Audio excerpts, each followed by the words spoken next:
ከሰሞኑ ለዓመታት ሲጠበቅ የቆየውና በታላቅ ተስፋ የሚታየው የኦጋዴን የተፈጥሮ ጋዝ ሀብት ሙሉ በሙሉ ወደ ምርት ስራ ገብቶ ለገበያ መቅረቡ መገለጹ በሀገሪቱ የኃይል ኢነርጂ አቅርቦት ታሪክ ውስጥ አዲስ ምዕራፍ የከፈተ ታላቅ ክንውን መሆኑን የማዕድን ሚኒስቴር መግለጹ ትኩረትን የሳበ ምጣኔ ሀብታዊ ጉዳይ ሆኗል። ይህ እጅግ ግዙፍ ሀገራዊ ምዕራፍ በኢትዮጵያ ማዕድን ልማት ታሪክ ውስጥ ብቻ ሳይሆን በመላው ምስራቅ አፍሪካ ቀጠና ጭምር ከፍተኛ ግምት የተሰጠውና የኢኮኖሚ አቅጣጫዎችን የሚቀይር አብዮታዊ እርምጃ ተደርጎ ተወስዷል። የኢትዮጵያ ማዕድን ሚኒስቴር ይፋ እንዳደረገው በ2018 በጀት ዓመት ከማዕድን ወጪ ንግድ ብቻ ከ5.7 ቢሊዮን ዶላር በላይ ገቢ የተገኘ ሲሆን የአፈጻጸም የማዕድን ዘርፍ ከቀድሞ በተለየ መልኩ የሀገሪቱ ዋና የኢኮኖሚ ምሰሶ እየሆነ መምጣቱን በግልጽ አመላክቷል። በዛሬው ልዩ ዝግጅታችንም ኢትዮጵያ በማዕድን ዘርፉ ያስመዘገበችው ይህ ውጤት ምን ማለት ነው? በተለይም ደግሞ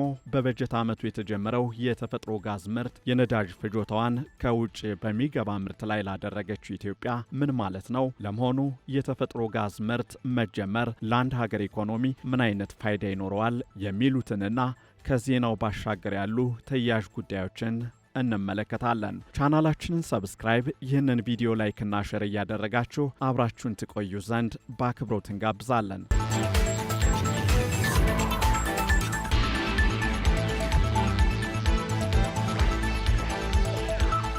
የማዕድን ሚኒስቴር ይፋ ያደረገው መረጃ እንደሚያመላክተው በኢትዮጵያ ታሪክ ውስጥ ለመጀመሪያ ጊዜ በኦጋዴን አካባቢ የሚገኘው ግዙፍ የተፈጥሮ ጋዝ ተመርቶ ወደ ገበያ ገብቷል። በማዕድን ዘርፉ በኩል የኢትዮጵያ የኢኮኖሚ ከፍታና የዘመናት የልማት ምኞቶች እውን እየሆኑ የሚገኙበት አዲስ ታሪካዊ ምዕራፍ እየተከፈተም ይመስላል። በሀገሪቱ የኢነርጂና የሀብት ልማት ታሪክ ውስጥ ለዓመታት ሲጠበቅ የቆየውና የኢትዮጵያን የጂኦፖለቲካዊ እንዲሁም የኢኮኖሚ ገጽታ ሊቀይር የሚችለው የኦጋዴን የተፈጥሮ ጋዝ ሀብት አሁን ላይ ሙሉ በሙሉ ወደ ምርት ስራ በመግባት ለገበያ መቅረቡ የሀገሪቱን የነገ ዕጣ ፈንታ የተሻለ መሆን እያመላከተም ይገኛል። ይህ ታሪካዊ ክንውን የኢትዮጵያን ሁለንተናዊ እድገት ከፍ የሚያደርግ ታላቅ ምዕራፍ በመሆኑ በሀገሪቱ የኢኮኖሚ ታሪክ ውስጥ ታላቅ አምድ ሆኖ ይመዘገባል። ኢትዮጵያ ላለፉት 10 ዓመታት በግብርና ላይ ብቻ ተንጠልጥሎ የቆየውን የኢኮኖሚ ማዕቀፍ በማሻሻል ማዕድንና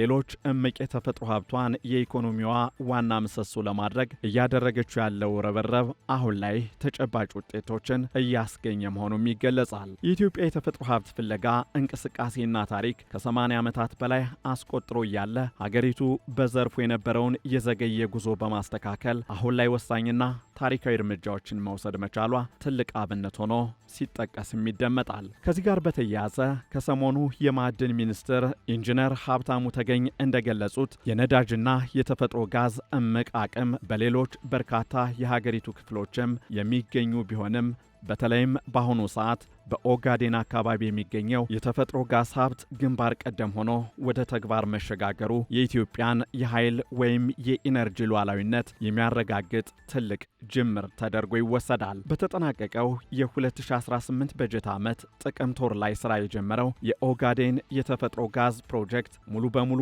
ወደ ንግድ ስራ መግባቱ በሀገሪቱ የኢንዱስትሪ ልማት ውስጥ አዲስ አድማስን እየከፈተም ይመስላል። ከዚህም በተጨማሪ ባለፈው ዓመት ጠቅላይ ሚኒስትር አብይ አህመድ ለፓርላማ ባደረጉት ገለጻ በኦጋዴንና በሌሎች አካባቢዎች ግዙፍ የሆነ 21 ትሪሊዮን ኩቢክ ጫማ የተፈጥሮ ጋዝ ክምችት መኖሩ በሶስተኛ ወገን ፍተሻ ተረጋግጦ መገኘቱን ይፋ ማድረጋቸው ይታወሳል። ይህ ግዙፍ የሀብት መጠን ኢትዮጵያ በዓለም አቀፍ የኢነርጂ ወይም የኃይል አቅርቦት ገበያ ውስጥ ያላትን ተሰሚነት ከፍ የሚያደርግና የሀገሪቱን የኢኮኖሚ አቅም በከፍተኛ ደረጃ የሚያነቃቃ መሆኑም እሙን ነው። በዓለም አቀፍ ደረጃ በቅሪተ አካል ነዳጆች ወይም ፎሲል ፊውልስ ላይ ያለው ጥገኝነት እየቀነሰና የንጹህ የኃይል አቅርቦት ሽግግር አስፈላጊነት እየሰፋ በመጣበት በዚህ ወቅት የተፈጥሮ ጋዝ ምርት ለሀገራት የኢነርጂ ወይም የኃይል አቅርቦት ዋስትናና ለኢኮኖሚው ጥንካሬ ያለው ፋይዳ እጅግ የላቀ መሆኑ ይታመንበታል። ኢትዮጵያን የመሳሰሉ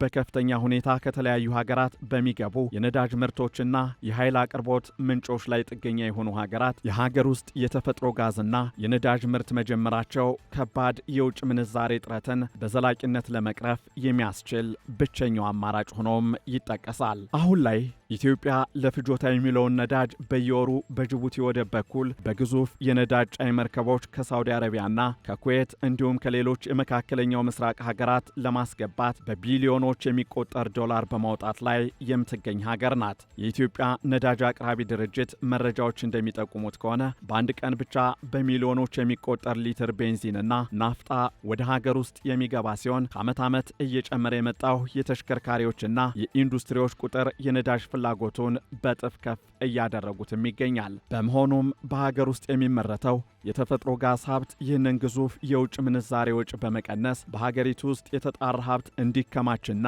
የኢኮኖሚ ነጻነት እንዲረጋገጥ ትልቅ አስተዋጽኦ ያበረክታል። ከዚህ ጋር በተያያዘ የኦጋዴን የተፈጥሮ ጋዝና የነዳጅ ልማት ፕሮጀክት መጀመሪያ እንዲሁም ሁለተኛ ምዕራፎች ስኬታማ በሆነ መንገድ እየተከናወኑ መሆናቸው መጠቀሱ አይዘነጋም። ፕሮጀክቱን የቻይናው ጂሲጂ ግሩፕ ከተረከበው ጊዜ አንስቶ በአጭር ጊዜ ውስጥ የመጀመሪያውን ምዕራፍ በማጠናቀቅ ወደ ሁለተኛው ምዕራፍ መሸጋገሩ የኢትዮጵያን የንግድና የኢንቨስትመንት አቅም የሚያሳይ ትልቅ ምልክት ተደርጎም ሊወሰድ ይችላል። ከጉዳዩ ጋር በተያያዘ ጠቅላይ ሚኒስትር አብይ አህመድ በአንድ ወቅት ባደረጉት ንግግር ከዚህ ሀብት ለዓመታት ባለመጠቀማችን ከመጸጸት ይልቅ አሁን ያለውን አቅም በፍጥነት በመገንዘብ መጠቀም ይጠበቅብናል ሲሉ ባስተላለፉት መልእክት የሀብቱን አጠቃቀም ማፋጠን አስፈላጊ መሆኑን አጽንኦት ሰጠዋል። ይህ የሀብት አጠቃቀም ሂደት ለአካባቢው ማህበረሰብም ከፍተኛ ማህበራዊና ምጣኔ ሀብታዊ ፋይዳዎች ያሉት ሲሆን በማህበረሰቡና በመንግስት መካከል ያለውን እምነት በማጠናከር የሰላምና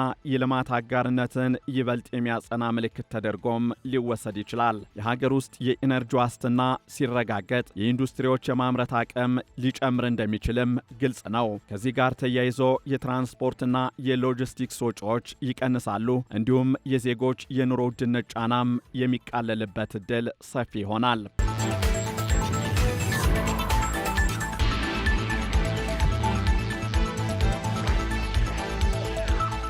በሌላ በኩል ደግሞ የኢትዮጵያ የማዕድን ዘርፍ ባለፉት ዓመታት ያስመዘገበው አስደናቂ አፈጻጸም ሀገሪቱ ከግብርና ባለፈ አዳዲስ የኢኮኖሚ ምሰሶዎችን እያበጀች መሆኑን በግልጽ የሚያሳይ ተደርጎም ይቆጠራል። ባለፉት ዓመታት በተሰራው ሥራ በማዕድን ሚኒስቴርና ተጠሪ ተቋማት አማካኝነት በተጠናቀቀው የበጀት ዓመት ከማዕድን ወጪ ንግድ ከ5.7 ቢሊዮን ዶላር በላይ ገቢ ማግኘት ተችሏል። ይህ አሃዝ በኢትዮጵያ ኢኮኖሚ ታሪክ ውስጥ ታይቶ የማይታወቅ አመርቂ ውጤት መሆኑ በሚኒስቴር መስሪያ ቤቱ የተገለጸ ሲሆን ከኩባንያዎችና ከባህላዊ ወርቅ አምራቾች ብቻ 44 ቶን ወርቅ በመሰብሰብ 5.6 ቢሊዮን ዶላር ገቢ ማግኘት መቻሉ የማዕድን ዘርፉ ለሀገሪቱ የውጭ ምንዛሬ ግኝት ያለውን የላቀ ሚና የሚያረጋግጥ ትልቅ ማሳያ ተደርጎም እየተወሰደ ይገኛል። ከዚህ ባለፈም በዘርፉ ለ271 ሺህ ዜጎች ቋሚና ጊዜያዊ የሥራ ዕድል መፈጠሩ ደግሞ የሀገሪቱን የሥራ አጥነት ችግር በመቅረፍ ረገድ የማዕድን ዘርፉ የፈጠረው በጎ ተጽዕኖ ማሳያም ነው። የማዕድን ሚኒስቴር በቀጣዩ የበጀት ዓመት ከ6.7 ቢሊዮን ዶላር በላይ ገቢ ለማግኘት አቅዶ እየሰራ መሆኑም ከሰሞኑ ይፋ የተደረገ ጉዳይ ሆኗል። በሌላ በኩል ደግሞ የማዕድን ዘርፉ ከአምስቱ የሀገሪቱ የኢኮኖሚ ምሰሶዎች አንዱ በመሆን እየመራ የሚገኝ ቢሆንም ከሀገሪቱ አጠቃላይ የኢኮኖሚ እድገት ወይም ጂዲፒ አንጻር ሲታይ ግን አሁንም ገና በበቂ ሁኔታ ጥቅም ላይ ያልዋለና ከፍተኛ እምቅ አቅም ያለው መስክ ሆኖ ይገለጻል። አሁን ላይ የማዕድን ዘርፍ አስተዋጽኦ ከአጠቃላይ የሀገር ውስጥ ምርት ወይም ጂዲፒ አንጻር ከ1 እስከ 2 በመቶ ብቻ የሚደርስ መሆኑ የሀብቱን ያክል ኢትዮጵያ ለመጠቀሟን ያሳያል። ይሁን እንጂ የኢትዮጵያ መንግስት የኢኮኖሚ ማሻሻያዎችን በማድረግ በዘርፉ ላይ የነበሩ ህገወጥ አሰራሮችን በመታገል እየሰራ እንደሆነም ይገለጻል። በሌላ በኩል ቀደም ሲል ፈቃድ ወስደው ምንም አይነት የልማት ስራ ሳይሰሩ የሚጠባበቁ አካላትን በመከላከል እውነተኛ ባለሀብቶች ወደ ሀገር ውስጥ እንዲገቡ በማድረግ በዘርፉ ላይ ትልቅ ለውጥ ለማምጣት እየተሰራ እንደሆነም እየተገለጸ ይገኛል።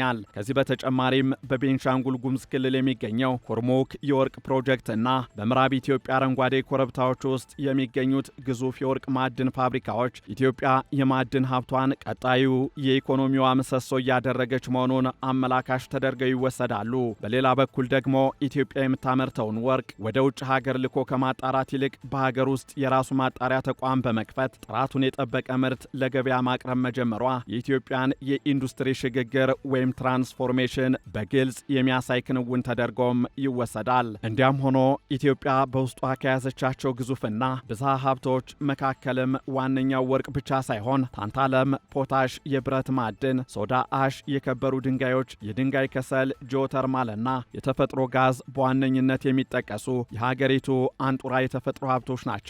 በደቡባዊ አካባቢ የሚገኘው የኬንቲቻ የታንታለም ማዕድን ማውጫ ለዓለም የኤሌክትሮኒክስ መሳሪያዎች ማምረቻ ኢንዱስትሪዎች ትልቅ ግብዓት የሚያቀርብ ሲሆን የኢትዮጵያ የታንታለም ማዕድን ማውጫ በዓለም 6ኛ ደረጃ ላይ የሚገኝ ግዙፍ አበርክቶም ያለው ነው። እንደ ሞባይል ስልኮች፣ ካሜራዎችና ኮምፒውተሮች ያሉ ዘመናዊ መሳሪያዎች የሚመረቱት ከዚህ ማዕድን በሚገኝ ግብዓት በመሆኑ የኢትዮጵያ ሚና በዓለም አቀፍ ደረጃ እጅግ የላቀ ነው። እንዲሁም በኦጋዴን ተፋሰስ ወይም ኦጋዴን ቤዚን የሚገኙት የካሉብ የሂላላና መሰል የጋዝ ማዕከላት ሀገሪቱን ወደ ዓለም አቀፍ የኢነርጂ ኤክስፖርት ዘርፍ የሚያስገቧት ታላላቅ ማዕከላት ናቸው። በእነዚህ መስኮች የሚከናወኑ ተግባራት የኢትዮጵያን ኢኮኖሚ ከግብርናና ኋላ ቀርነት አላቆ ወደ ዘመናዊ ኢንዱስትሪ መር ኢኮኖሚ ለማሸጋገር የሚያስችሉ ቁልፍ ስልቶች ናቸው። ግብርና በኢትዮጵያ ለዘመናት የኢኮኖሚ መሰረት በመሆን አብዛኛውን የህብረተሰብ ክፍል ሲጠቅምና ከሀገር ውስጥ ምርት ውስጥ ከፍተኛውን ድርሻ ሲይዝ የቆየ ቢሆንም የሀገሪቱን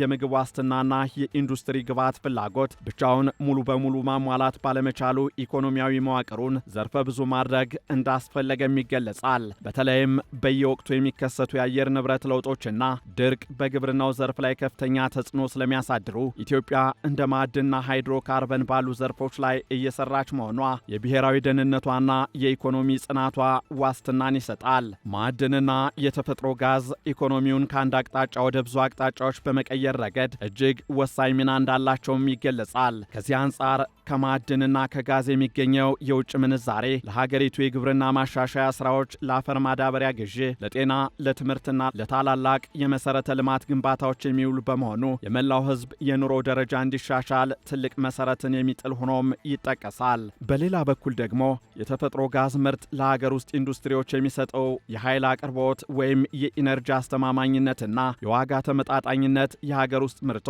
በዓለም አቀፍ ገበያ ተወዳዳሪ እንዲሆኑ ያደርጋል። በተለይም የኤሌክትሪክ ኃይል አቅርቦት መዋዠቅን በመከላከል ረገድ የተፈጥሮ ጋዝ ማመንጫዎች ያላቸው ተለዋዋጭነትና ቀልጥፍና የኢንዱስትሪ ፓርኮችን እንዲሁም አዳዲስ ፋብሪካዎችን ያለማቋረጥ ለማንቀሳቀስ ያስችላሉ። ኢትዮጵያ ከዚህ ቀደም የነበረባትን የኃይል አቅርቦት እጥረት እንዲሁም የውጭ ምንዛሬ ጫና ተቋቁማ ዛሬ ላይ የራሷን የተፈጥሮ ጋዝ ወደ ገበያ ማቅረብ መቻሏ የሉዓላዊነቷና የእድገቷ ማሳያ ተደርጎ ሊወሰድ እንደሚችልም ይገለጻል። የነዳጅና የጋዝ ምርቶች ለሀገር ውስጥ ልማት ወሳኝ መሆናቸው ብቻ ሳይሆን ከጎረቤት ሀገራት ጋር የሚደረገውን የኢኮኖሚ ዲፕሎማሲና የንግድ ትስስር በእጅጉ የሚያጠናክሩ መሆናቸውም ሌላው አዎንታዊ ገጸ በረከት ተደርጎ ይወሰዳል። በአጠቃላይ ሲታይ ኢትዮጵያ በኦጋዴን ተፋሰስ ወይም ቤዚን የጀመረችው የተፈጥሮ ጋዝ ምርትና ለገበያ ማቅረብ እንዲሁም በማዕድን ዘርፍ ያስመዘገበችው ከ5.7 ቢሊዮን ዶላር በላይ ገቢ የሀገሪቱን የኢኮኖሚ ትራንስፎርሜሽን ወደ ላቀ ደረጃ የሚያሸጋግሩ ታሪካዊ ምዕራፎች ተደርገው ሊቆጠሩ ይችላሉ።